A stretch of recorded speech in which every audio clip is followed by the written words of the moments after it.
Ninakusalimu kwa jina lipitalo majina yote, jina la Bwana wetu Yesu Kristo. Karibu katika mfululizo wa masomo ya mwongozo wa kujifunza Biblia.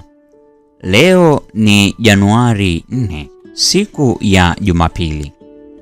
Mada ya leo inasema ushirika katika Injili. Soma wa Filipi 1 aya 3 hadi ya 8. Paulo anashukuru kwa jambo gani? Anawapa Wafilipi uhakikisho gani na kwa nini hilo ni muhimu? Paulo alianzisha kanisa huko Filipi. Hivyo twaweza kuona joto la ushirika wa Kikristo kote katika waraka wake. Ingawa ametengwa kwa mamia ya maili, Paulo akiwa katika minyororo na kutiwa gerezani, analikumbuka kanisa na washiriki wake. Anawaonea shauku sana katika moyo wake Yesu Kristo.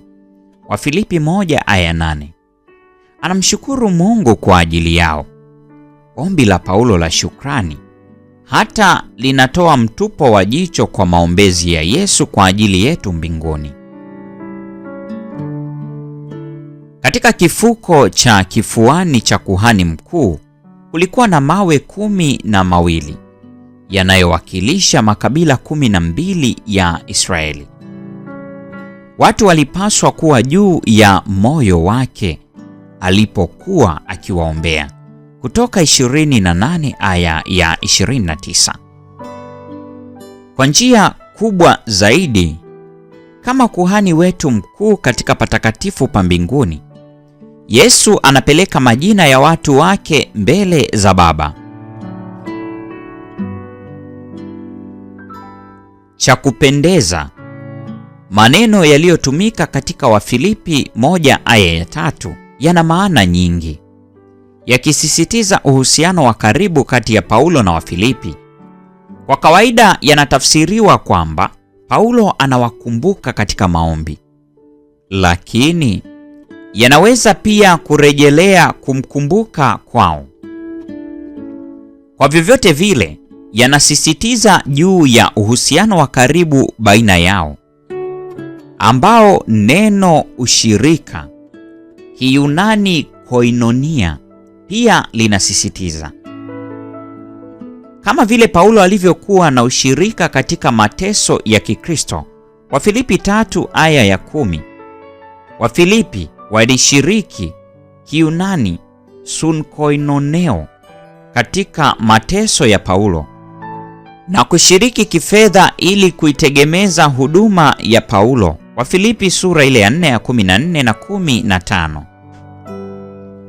Ushirika huu baina yao ambao ulikuwa tangu siku ile ya kwanza hata leo hivi, Wafilipi 1 aya 5, unampelekea kumshukuru Mungu kwa ajili yao na kuwaombea kwa furaha. Wafilipi sura ile ya kwanza aya 4. Cha ajabu, Paulo anaelezea mazingira yake ya gerezani kwa namna chanya kabisa, kama yanayotoa fursa ya kutetea Injili na kuithibitisha. Wafilipi 1 aya 7. Kutumia kwake maneno haya mawili ya kisheria kunaashiria kesi yake iko karibu, lakini pia kwamba Paulo anawashirikisha wanajeshi na wageni katika Injili. Kuitetea, Kiyunani apologia, dhidi ya mashambulizi na kuthibitisha ukweli wake wa milele, vyote ni muhimu. Paulo anaonekana kutojali sana mustakabali wake mwenyewe kuliko kuhusu kuthibitishwa kwa Injili yenyewe. Iwe anaishi au anakufa, Paulo ana uhakika kwamba Mungu ataimaliza kazi njema aliyoianza kwa wote wanaomtumaini. Wafilipi 1 aya 6. Unaelewaje ahadi kwamba Mungu ataimaliza kazi njema moyoni mwako? Wafilipi 1 aya 6. Hilo linamaanisha nini? Je, kazi hii itaisha kabla ya kuja kwa Yesu mara ya pili? Mpendwa wa mfuatiliaji wa mfululizo wa masomo haya mwongozo wa kujifunza Biblia, leo ni Januari 4, siku ya Jumapili. Ushirika katika Injili. Na kwa nukta hiyo ndio tunakuwa tumefikia tamati ya tafakari ya mada hii siku ya leo.